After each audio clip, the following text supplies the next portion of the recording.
NFC Championship game on EA Sports. Straight ahead, we've got a great one on tap between the Seattle Seahawks and the Philadelphia Eagles. I'll join you again at halftime to look at some of these stats and scores from earlier this afternoon. But for now, it's Sunday Night Football. And on the call, as always, Brandon Godden and Charles Davis. Coach, thank you. We have playoff football and bone-chilling playoff football at that in the city of brotherly love at Lincoln Financial Field. Coming up, it's a battle to represent the NFC in this year's Super Bowl, and we've got a classic in store between the Seattle Seahawks and the Philadelphia Eagles. With Charles Davis, as always, I'm Brandon Godden. And Charles, you talk about storylines in this one. I think it begins and ends with our two quarterbacks, certainly two of the best in the business. And nowadays, I don't think you can get by for long periods of time without a top-flight quarterback. The way the game is played, with all the responsibility he has and how the game flows through him, if he's not on the top of his game, your team's not going to benefit at all.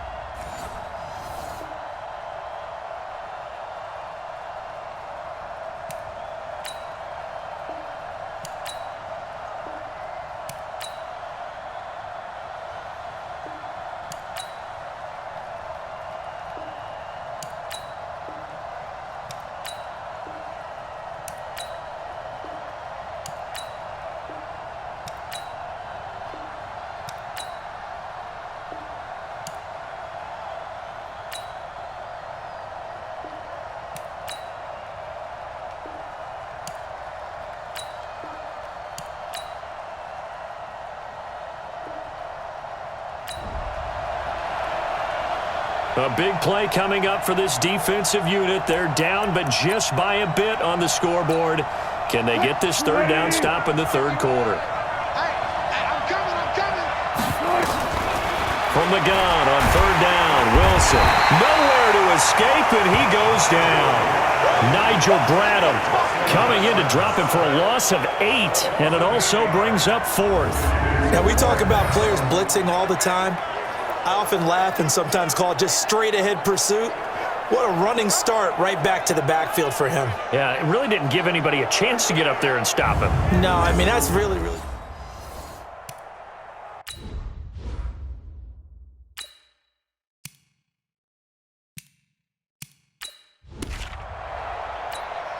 Now here's Michael Dixon as he'll punt it away for the second time. And he'll get this away into the icy winter air. And they'll play keep away from the returner as this one will be marked out of bounds at the 13-yard line. Pretty good spot. Here's the Philadelphia offensive unit now as they head out to take over possession. They'll run on first down. Sanders. And now running right through it. Gets through and now an opening. It's a foot race.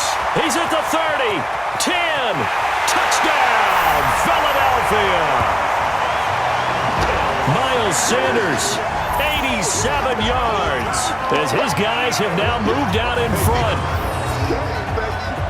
On this stage, conference championship game, every play is magnified, and that was a big play. No doubt about it. One thing that has these guys a step away from a shot at a big game, their big play ability. They can strike from anywhere.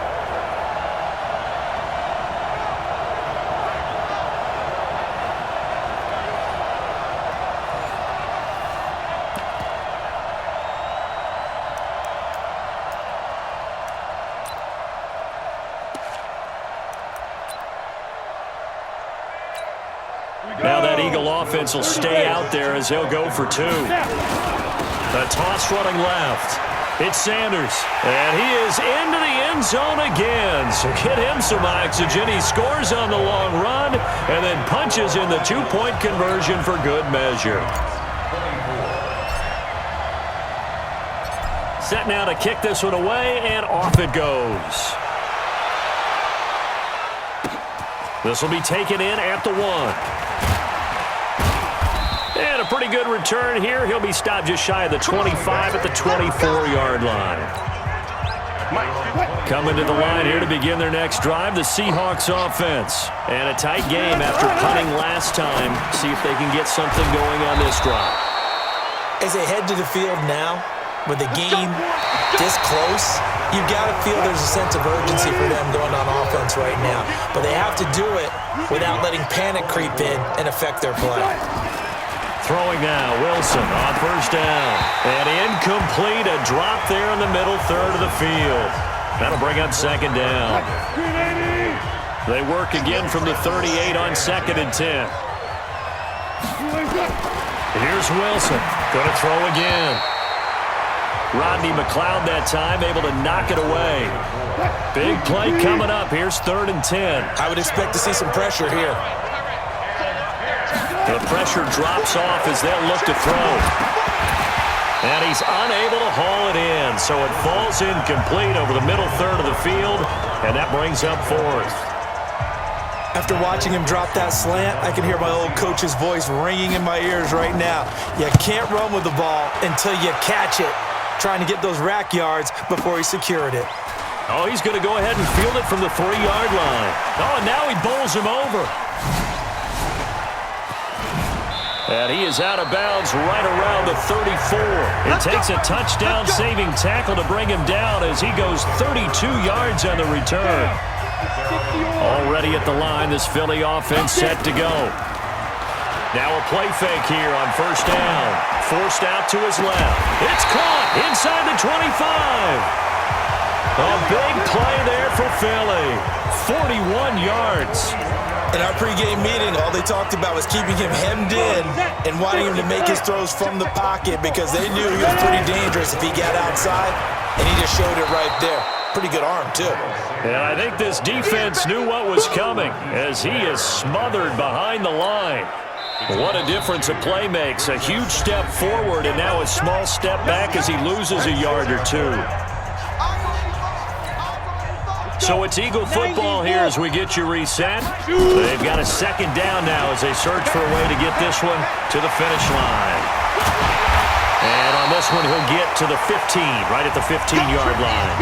And whistles, and we're going to have another stoppage of play as they call the timeout on defense with 1:53 left. On third down, they'll run it with Sanders. And he will have the first down before he's tackled at the 12. Now the Seahawks call the second of their 3 timeouts. And they'll be disappointed to have to burn one there after giving up the first down. And not totally home free yet, but it's looking good as they come up 1st and 10. They'll run with Sanders. And he is into the end zone. Touchdown, Philadelphia. Miles Sanders saving his best for the playoffs with his 3rd touchdown of the game. And the Eagles able to push further out in front.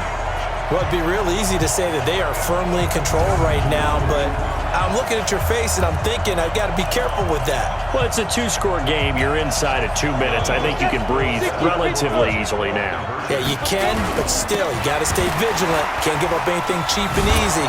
That could put you in some jeopardy. And the second wave of tacklers is going to get him as they stop him behind the line. So the defense gets the stop. I know it's situation to situation, but who has more pressure there, offense or defense, when they go for 2? I truly believe it's the defense has more pressure because the offense has an entire playbook wide open from the 2-yard line. You can run it, you can throw it. So defensively, I think most teams are going to be aggressive and force the issue and try and bring pressure. So Russell Wilson in the offense. Down by 11, a minute 44 to go. Here's Wilson, and he finds Penny. And they'll get it up just short of the 45 at the 44. 19 yards there on the catch and run. First down now, but that clock rolling. Wilson. And incomplete, a drop there in the middle third of the field. That'll bring up second down. So after the incompletion on first, now 2nd and 10. To throw again, Wilson. That's caught by Penny. And they went the wrong way there, losing yardage back at the 43-yard line. On third down, Wilson. Rush coming, and he's taken down. All right, they're going to try and keep hope alive here on 4th down. They're going for it. They're going on 4th down. It's Wilson. And no, it's incomplete. They had to go for it with such little time remaining, and that may do it for this NFC title game. So with that, we can just about close the book on this one, Charles. Yeah, what's the old expression about slim and none? Well, Slim just left town on that. They're down to none? Yes, exactly right. A big pickup there, and without question, that should be more than enough to wrap this one up. How about that, partner? That's a gutsy run, a physical run, an explosive run, and he's inside the 10-yard line now. I don't know if you hand it to him again on this play, but make the defense think that you will, and maybe you have some options off of it. Now the Seahawks forced to use their 3rd and final timeout as they get it with just 19 seconds left on the clock. And the ball smack dab on the 5-yard line. Here's 2nd and goal. Here's Sanders. And he will take this one in for an Eagle, a 5-yard touchdown run. And the Eagles able to push further out in front. Well, something about this team, you just felt like they were one of destiny all season long. And they made themselves today, as you can see, the class of the NFC. Yeah, and it's starting to look more and more like a Super Bowl trip is very much in their future. And the fans starting to book those tickets. And they're able to ground it in there on the 2-point try. And you and I were talking before the game that 2-point conversions from the 15-16 season, what has changed, what hasn't changed, partner? Yeah, I'll tell you what's changed is just your normal strategy, because now you're either kicking the football with the ball on the 15-yard line, or if you decide to go for 2, they put it on the 2-yard line. So what are you thinking as a coach? Do I risk it? Do I go for it here? Do I try and gain a strategic advantage and maybe go for 2 early? That's what people are wondering about. Play action. Now Wilson. Pressure comes, and down he goes. The Eagles get there for the sack. Fletcher Cox in there to make the sack on what will be the final act in this ball game. This was the goal before they started the season, to play in a Super Bowl, and that's exactly what they're going to do. And this is why songs are written about teams. Okay, you go back, some teams wrote them earlier in the season about their goal of getting to the Super Bowl. This one, they're going to be able to break it out now because their goal was to get there, and they achieved it. How about that? That's pretty fantastic. And that does it for the conference championship. For Charles Davis, I'm Brandon Gaudin. And for our entire crew, we'll see you 2 weeks at the Super Bowl. This is the NFL on EA Sports.